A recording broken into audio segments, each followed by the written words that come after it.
Hey everyone, it's Belack here with your May real estate market update.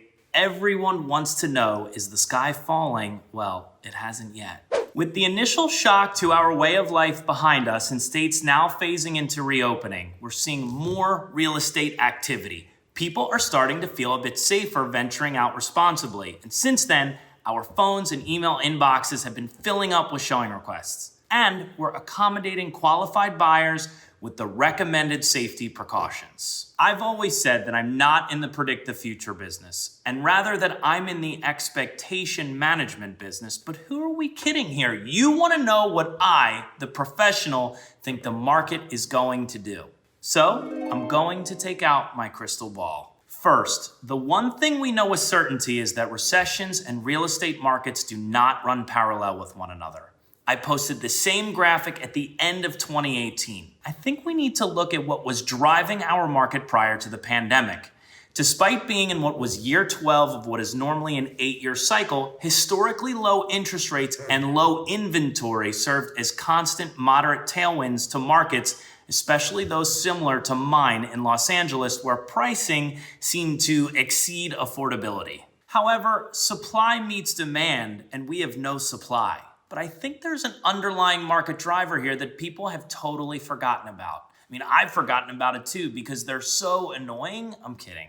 Dare I say it? Yes, millennials. Millennials, a generation now larger than the baby boomers, were battered by the financial crisis as they started their careers and delayed some of the milestones that accompany homeownership, such as marrying and starting a family. But in 2018, millennials represented the largest cohort of homebuyers at 37%, according to the National Association of Realtors 2019 Home Buyers and Sellers Generational Trends Report. So, pandemic or not, and I've said this before, life change drives real estate change, and the millennials have deferred their life milestones long enough. NAR also reports that millennials make up 30% of the national population, 45% of all mortgage applications, and that 20% of new listings are millennials moving up. When analyzing showing data, showing time reports through mid-March year over year, showing activity was higher nationwide compared to 2019. In the state of California, where I live and work, by the end of March, showings were down 68% year over year due to the pandemic.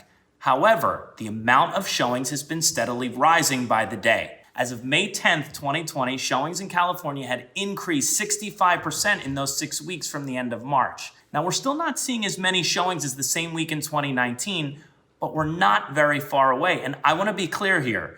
Lead indicators like this are what the analysts use to predict the future, and we, as an industry, have seen showing activity consistently gaining momentum. If we turn to our local market here in Los Angeles County, in the first 2 weeks of April, there were 2,107 single-family and condos newly listed for sale and 1,916 sold. In the second half of April, there were 2,338 new listings and 1,536 homes sold. So new listings were up and solds were down a little. This is likely a result of some fear of the unknown, people staying at home, and tougher lending and showing standards.